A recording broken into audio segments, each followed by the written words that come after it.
Hi everybody. Guess what? I'm on my 50th Creepypasta narration. This is my 50th narration ever. Not counting the audiobooks like the 21 Balloons, Maniac McGee, and Wayside School because I'm counting in terms of creepypastas. Yeah, and why I decided to do special is that I'm going to read this creepypasta, but not just that. It's actually a series with 3 parts. So I'm gonna make this 3-parter.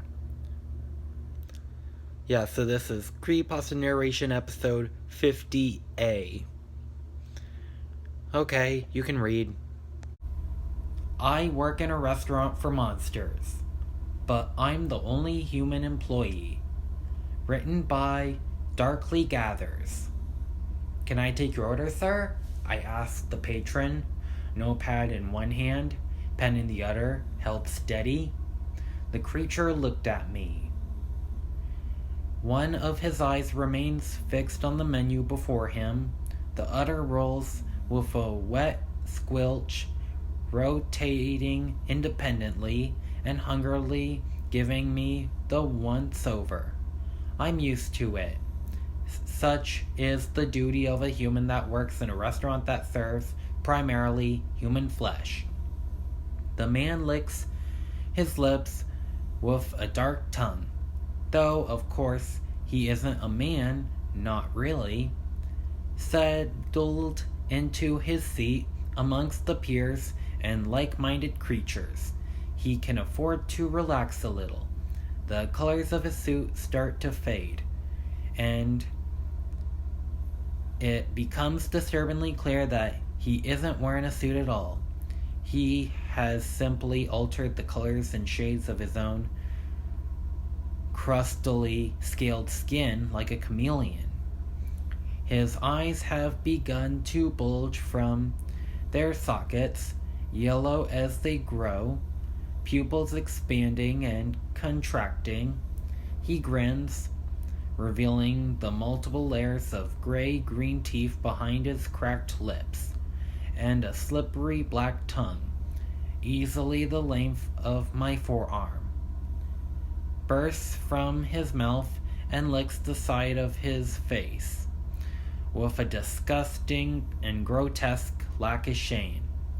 He is like many of the others, the one I refer to privately as the monsters, though I suppose they technically aren't monsters in the literal sense, as a monster or cannibal is a human that eats other human, and these guys aren't human.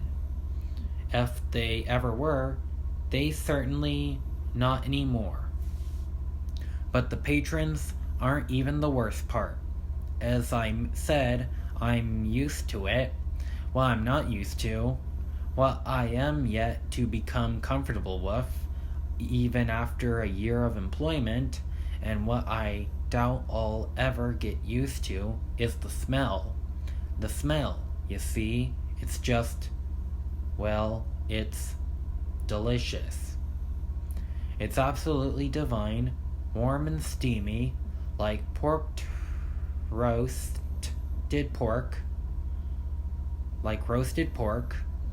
It makes one salivate. It took only a week or 2 of working here to turn myself into a fully fledged vegetarian. But I still have to ensure I come to work with a full stomach before my shifts, or I will, without fail, start to rumble. The air just smells so dang good, and it sickens me. I am deeply disturbed by how tasty the smell of freshly cooked human flesh really is. I hate it, but there is nothing I can do. I've tried and tried to get out of my contract, but there is simply no way out. 12 months ago, I fell victim to a series of unlikely and unfortunate events that saw me bound to this terrible restaurant. Bound by this contract, I am forced to uphold it utterly and totally, and the owner refuses to release me. And even if she did, what then? Would she carve me up and serve me to a guest? I like to think that she wouldn't. I hope that she really does see me as a colleague of sorts, and that we could part ways good naturedly. That she would allow me to just leave. But I'm not sure. And that frightens me. The uncertainty. I hope you don't think I'm a monster, by the way, for referring to the freaks that run this sickening place as colleagues. But I've learned a few things in life. You gotta look out for number one, because no one else will. As much as this restaurant horrifies and disgusts me, I have to look after my own best interests, and that includes keeping my colleagues on side, keeping my head down, and doing my bloody work. I come in when the rota demands, and one day my contract will end, and hopefully I will be let free. And if not, well, I'll cross that bridge when I come to it. Get a move on, Godfrey, wobbles his female companion from across the table with a little belch. I'm starving here, she groans, and I shoot her a glance as her stomach, distended and still shaded pale pink from her dress, visibly rumbling and shaking. One of the male's eyes has been fixed on me this entire time, but his second now joins in, flicking up to stare at me, and only me. I do not flinch, and try to keep my grimace subtle as I politely await his order. What would you recommend, waiter? The thing asks, his tongue lolling from side to side as he always does so. I smile pleasantly, though it does not reach my eyes. The steak with strips is particularly good, sir, though they do tend to go a little heavy on the juices. I'd suggest asking for only a light drizzle. Splendid, he mutters, his lips peeling back to reveal all 4 layers of broken teeth. I'll have that then, please. Rare. And for you, madam, I asked, turning to his companion, trying not to look at the monster on the table behind her, tearing into his meal like a rabid dog, blood and spittle flying like thick rain and spraying out over the tablecloth. She grunts and scratches her chin with a 4-fingered hand. One eye reads the menu as the other rolls, giddily staring around the room. It leaks a little pus. Her tongue shoots out to clean it before retracting messily behind her teeth. I clench my jaw. I'll have the blade loin and a side of ribs. I write down her order, the small ribs, please. She mutters, her lips crackling and peeling back into a grin. Certainly, madam, I reply, stone-faced. I'll get these orders to the chefs and I'll bring it all out as soon as it's ready. I hope you enjoy your evening. I turn and head to the kitchen, and I feel their eyes bore hungrily into my back as I take my leave. Would these freaks try to eat me if it weren't for the owner? Try to tear me limb from limb between the tables? I'm sure that a great many of them probably would. It's an unsettling feeling, to say the least. But the owners keep the patrons in line. I'm not sure if it's so much of a humanitarian solitary, but rather more like a practical employee maintenance initiative. They do struggle for staff here. I snake my way through the maze of tables, avoiding the greedy, roaming eyes of the guests, and pretend that I don't feel and or care about their skin-crawling little caresses as I pass them by. I don't know if they think they are being subtle or if they simply don't care, but it disgusts me. I can bring issues to owner and she'll probably kick the offender out right then and there, provided there aren't too high profile, but it happens so regularly that it's just not worth mentioning. What's the point? Just keep your head down, don't cause a fuss, and do your work. The ripened, heavy smells of the cooking flesh redoubled as I push through the doors into the kitchen. I feel the sweat start to pinprick across my skin at once. One of the waitresses passes me by and back out through the doors, carrying 2 plates of steaming pink red meat in her hands. She shoots me a glance with all 3 of her amber-tinted eyes, but does not smile. They're civil to me, the other waiters and waitresses. Civil, but not kind. I don't really give a dang. To be honest, I have no interest in being their friend.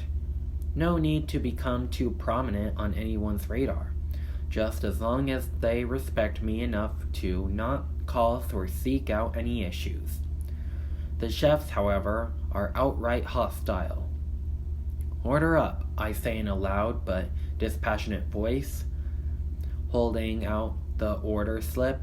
The nearest chef reaches across the counter and snatches it in a gnarled hand, grunting and squinting and leaking from his pores as he reads it through. Can't read a word of this. Weren't you ever taught how to write, boy? Blade loin, small side of ribs, and a steak with strips, rare, light drizzle. Light drizzle, the chef barks, looking up at me, pupils narrowing rapidly. He slams the severed, bloody arm he's holding down onto the counter with a splint and leans across to look at me. I suppress a gag. You've been making suggestions to a customer again, meatbag. The drizzle's the best part. I'm just telling you what they ordered, Bert, I reply levelly, holding his glaze. And you know what? He's got good taste. There's always too much drizzle. Prick, Bert shouts at me, but stuffs the order onto its slot and grabs the arm, muttering and swearing to himself and the others as he turns back to the stoves. The best tactic when it comes to the chefs is to just not take any S-word. I've found my talk back might irritate them, but weakness is worse. They despise weakness. Kid's right, you know, Bert, comes a gruff voice from the other side of the kitchen. A taller chef, round-bellied and gray-scaled, bald and jowled. You risk ruining another good dish with your obsession with that sauce. Screw off, Grummy, Bert replies. Just 'cause you're older don't make you any wiser, you dummy. Grummy snorts with laughter as he flips the contents of his pan. Looks like a series of dried and crusted human ears, but I can't be sure. He winks at me and points to a blooded plate on the side. That one's ready to go out, John. Table 12. Right. Cheers, Grummy. I grab the plate, winching with the heat, but holding it steady nonetheless, trying to not focus too carefully on the actual food. Reading the accompanying note instead for details of the meal's contents. Grummy's the only one in the kitchen who's actually decent to me. I'm not sure why. The cynic in me half believes he's trying to groom me, bidding his time for the perfect opportunity to cut me down and carve me up. But then again, perhaps not. I vouched for him once, at an important juncture when one of the chefs kept screwing up the orders. Back in my first month of employment, I was witness to a great deal of kitchen chaos and inter-staff fighting.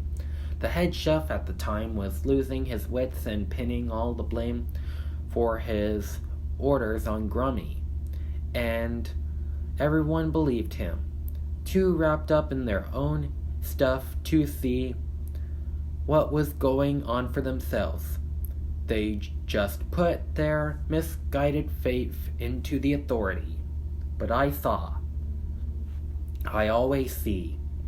I see things that others don't, even with those roaming eyes of theirs. So I vouched for him, for Grummy. I tried to keep it on the lowdown and only told the owner, but one thing led to the next, and the lead chef was quickly fired. Grummy won back his respect, and he recently earned the title of head chef himself. Information, regardless of its source, has a tendency to leak through the cracks and trickle down, and Grummy became much nicer to me after that. I suspect he found out where his support came from, one way or another. I carry the order out to table 12. "Waiter!" calls a woman from one of the tables to my left. I shoot her a glance as I pass by her. Her jaw protrudes out to the sides at awkward angles, and cracks as she speaks. Red goo leaks from her lips. "We need some extra sides over here." "I'll be right with you, ma'am. Apologies." Yes, I think to myself, my apologies for doing my job, you disgusting creature. I approached table 12, a man with fly-like eyes and a mouth bordered by scorpion fangs. Rub all four of his hands together excitedly. "The mashed liver, sir," I announce as I place the plate down in front of him. "Is there anything else I can—" Before I'm able to finish, the man just shoved his face into the food. I pull back as he gnaws and tears at it with feverish desperation, spraying the contents across the table and up and over my uniform.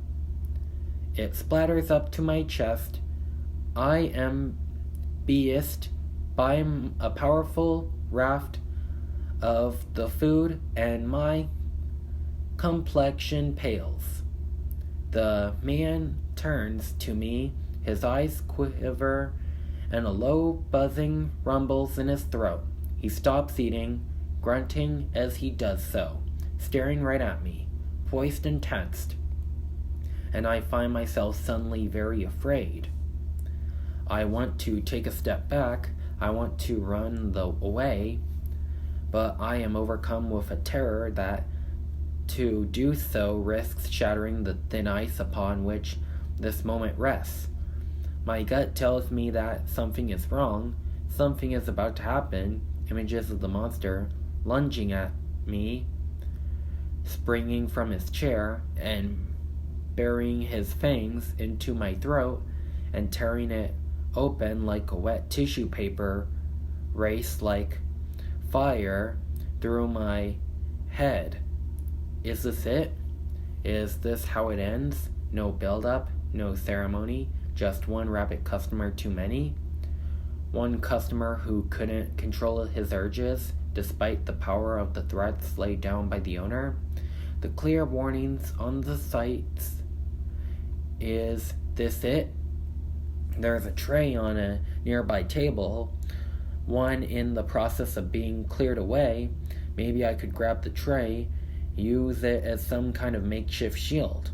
But the moment passes, the tension breaks. I stumble back in alarm.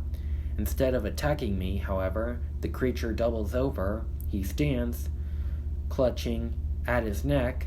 He screeches, a noise which is quickly cut off by a gurgling and a spluttering in his throat. I stare at him for a second or two in confusion. Some of the other nearby patrons have turned to look as well. The man's distress grows. He grabs me by the collar, then releases me almost instantly.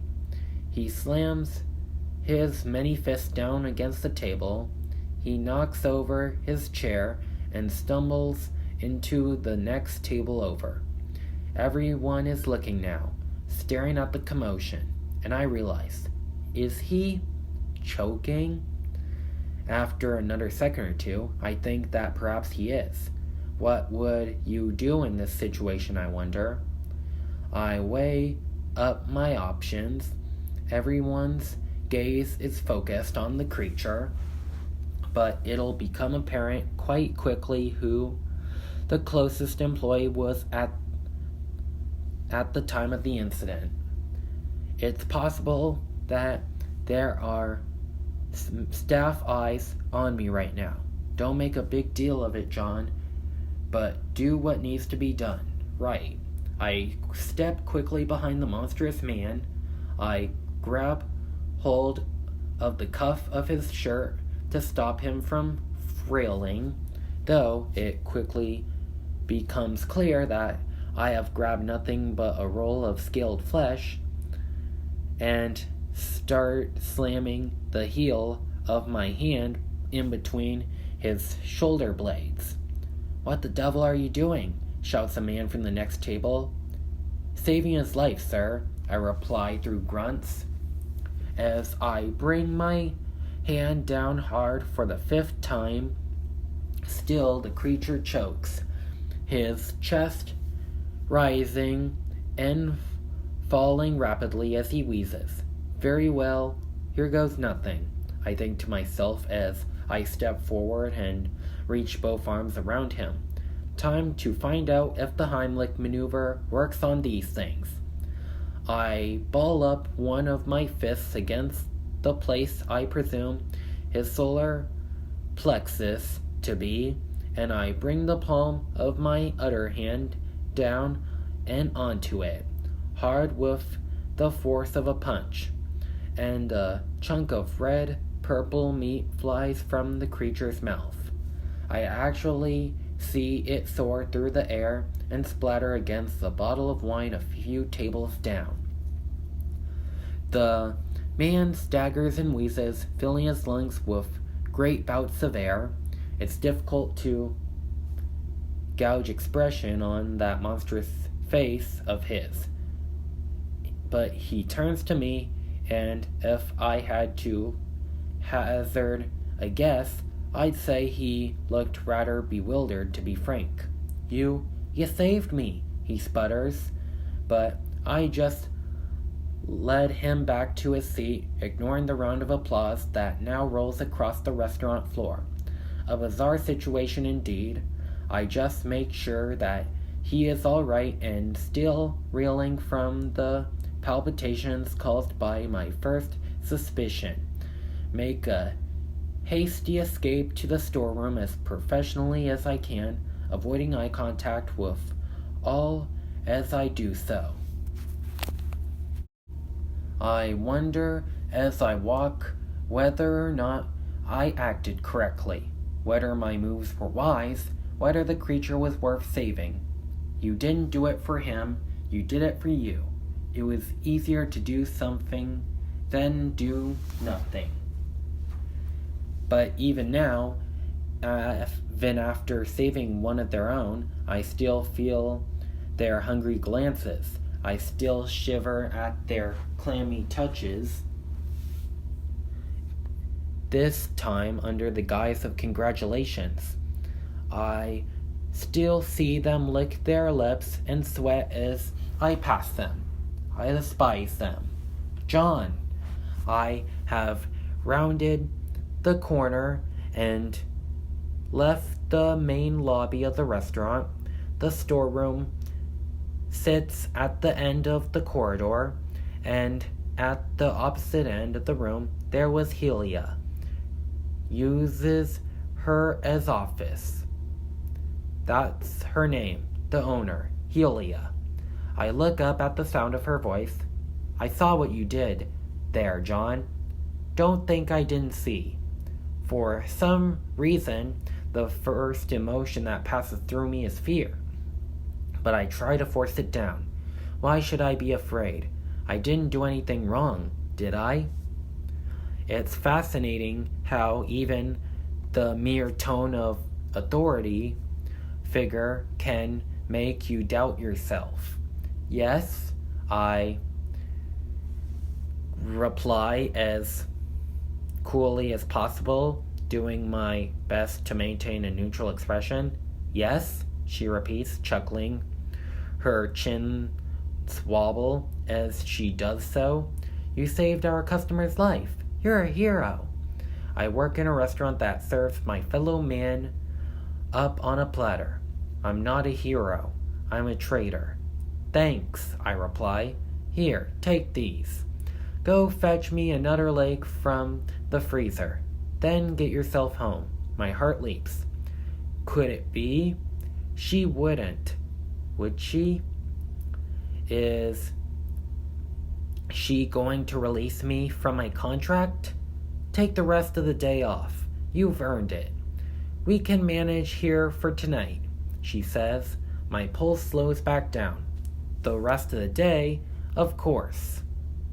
I nod. Thank you, Helia. And I reach out a hand to catch the keys as she tosses them to me. Then she turns and retreats back into her office. I look down at my hand. The keys. She's never trusted me with the keys before. Could this be some kind of test? These will allow me to access the freezers. I've never been down there. It's usually one of the chefs that goes down, or on rare occasions, one of the other waiters or waitresses. But never me, never the human. I never settled on a reason as to why, and to be honest, I never practically cared. I was grateful for not having to travel down to the freezers. The place the meat is held and kept cool and fresh. Grateful for the privilege of keeping the rooms out of sight and out of mind. But now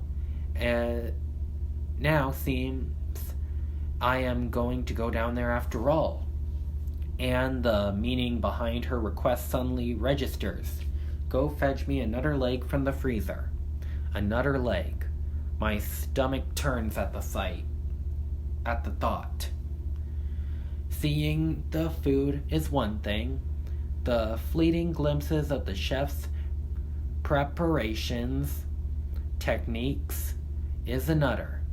But to actually locate and carry the parts up to the kitchen myself, does she see this as a reward, as an increase of responsibility, or is it some kind of sick joke I don't know how these things think. I really don't. But I want to get out of here and go home, if only for the night. Do your job, John. Keep your colleagues on side and go home. So I grit my teeth, I steel up my stomach, and I head off through the corridors, through the locked door at the back of the restaurant, and down the stairs into the bluish frosty gloom, my breath clouding by my mouth. I shiver as I descend down into the dark. I step heavily onto the floor and start to stroll the length of this new corridor. A leg. The kitchen needs a leg. I push through the nearest door and come to a sudden stop, and I realize that I should not have come down here. I should have refused her offer. I should have taken the keys back to her office. I should have passed the buck to somebody else. All these thoughts and more flood to the forefront as I stare in horror at the pieces of human that are hooked and packaged around the room. Arms, legs, chunks of unidentifiable flesh, a torso, hooked and stripped of its limbs. A bucket of hands sits on the ground to my immediate right, and in the corner are piles of heads. I don't need to look directly at them. I can see their wide and staring eyes, lifeless and empty. I stagger back and out of the room, stumbling and tripping down to the ground with a loud thud. I sit myself up against the wall, running my hands through my hair as the sweat freezes against my back, collecting my breath. I'll go back up. I'll pass the keys to another employee. Tell them that Helia herself requested they retrieve a leg. But I'm sure as heck not doing it. I'm not spending another unnecessary second in this nightmare basement. I may be bound to employment, but Helia can't force me to come down here. She can't. My thoughts are interrupted by a voice, a soft and weak voice from a little further down the corridor. Hello? I turn and stare, heart pounding once again. Hello?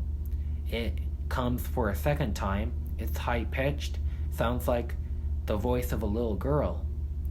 Please, she whispers, is anyone there?